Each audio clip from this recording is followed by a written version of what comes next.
Many years ago, a poor widow and her only son, Peter, lived in the mountains near Kabar.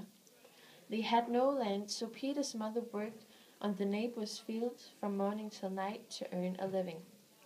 Peter loved his mother very much and always obeyed her.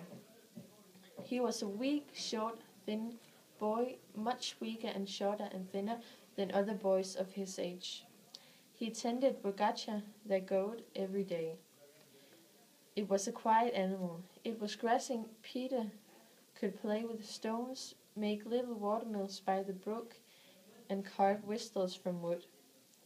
Peter was poor but happy. The melodies he whistled were as sweet and as lovely as a bird song. His mother couldn't have had any better son, and Rogacha couldn't have had a better sheep herd than Peter. Peter was getting older and hungrier from day to day. He needed more and more food. His mother became worried.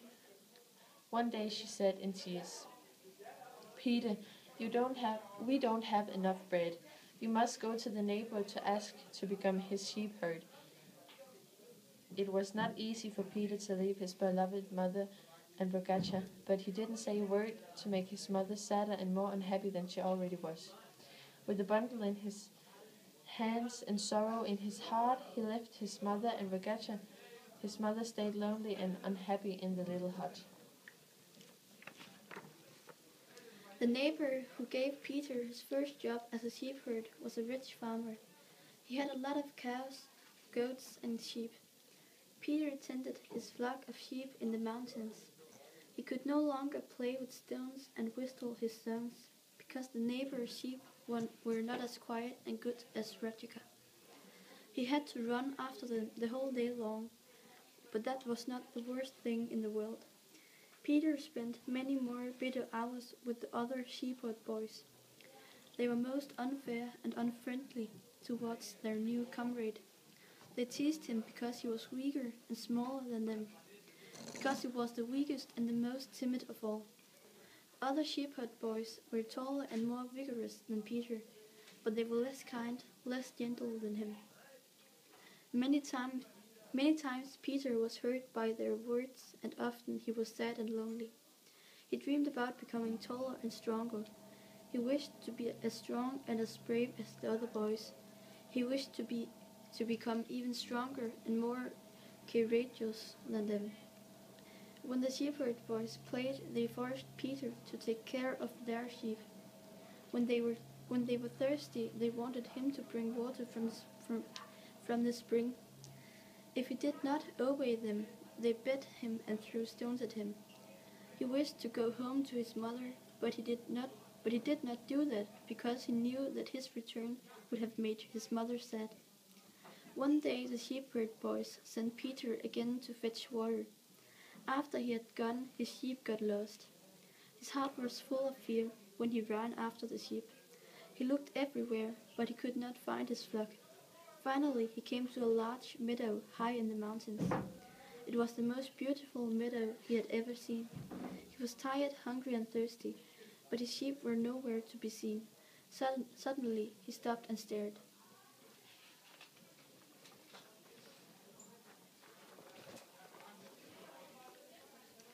He saw a charming girl sleeping in the grass. She had a long white dress, long golden hair, and a wreath of flowers on her head. The sun was shining straight into her face.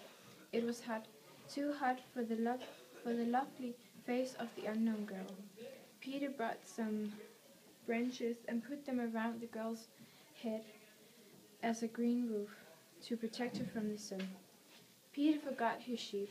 He just stared at the sleeping beauty. She was the most beautiful thing he had ever seen in his life. He did not know that the girl was a mountain fairy. When the fairy opened her eyes, she was surprised to see a green shelter around her face. She guessed that was the work of the shy, silent boy who was standing there looking at her. "Thank you, Peter," the fairy said. "You are a kind and gentle boy. What can I do for you?" "I wish to thank you for your kindness." When Peter heard these words, words, he remembered his lost flock of sheep, and he remembered the curl and wig comment. Right. My wish is greater than you accept, good lady, Peter answered. Tell me, the fairy announced him. I will do for you whatever you wish. Peter said, I wish to be as strong as the other shepherd boys. I wish to be even stronger than those who make my life more important every day. Follow me, the fairy said, and took him to a big rock, to a spring of water. Drink this water, the fairy ordered, and offered him water in her cupped hands. When Peter drank the water, he felt a strange power flew into his hands. There was a bridge fire growing nearby. He grabbed it and pulled it out of the roots. When the fairy offered him a second drop, when he drank it, he was strong enough to pull a tree out of the ground. After the fairy's third offer of water, Peter lifted a huge rock high above his head. Peter's wish has been fulfilled. Now he was happy. He wanted to thank the lovely unknown girl, but she had changed into a cloud and disappeared. Now Peter understood that she was a merchant fairy.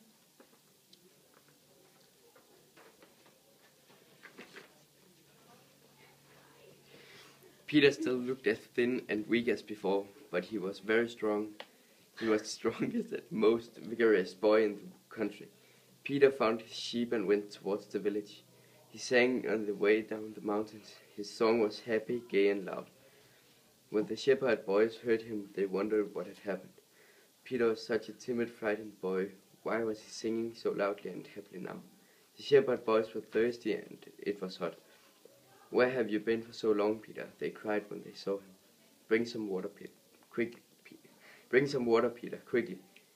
You go get it if you want to drink, Peter answered. The shepherds opened their mouth in surprise. Look here, Klepec. How dare you? Would you like to feel the force of our fist? They threatened. Come here if you wish to feel mine, Peter answered. The boys burst into laughter. Is Peter mad, or does he really wish to be beaten? They jumped at him, they caught him and started beating him, but Peter grasped the nearest boy and swung him through the air. The boys stopped and stared. Where did the strange power come from?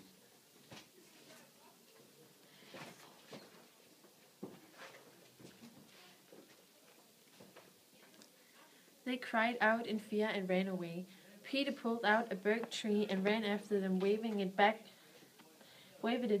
and forwards to drive them away, but he didn't hurt them.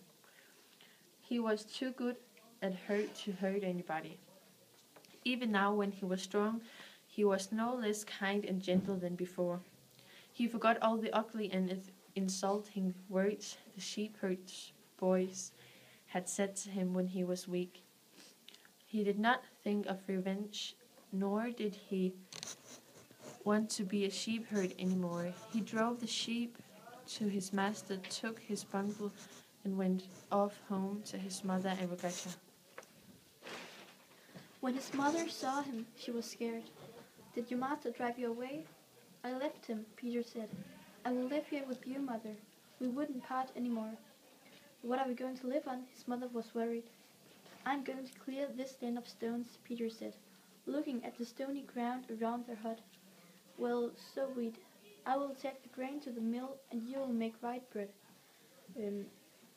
That is how we are going to live from now on. How will you clear this land of stones, my boy? You're too weak for such hard work. Look, mother. Peter lifted a huge rock and threw it far away. His mother stared and didn't say a word. She was too happy. As Peter said, so it happened. He cleared the land of stones and turned it into fertile soil. His mother made good white bread. They were never hungry again. They loved each other and lived happily ever after.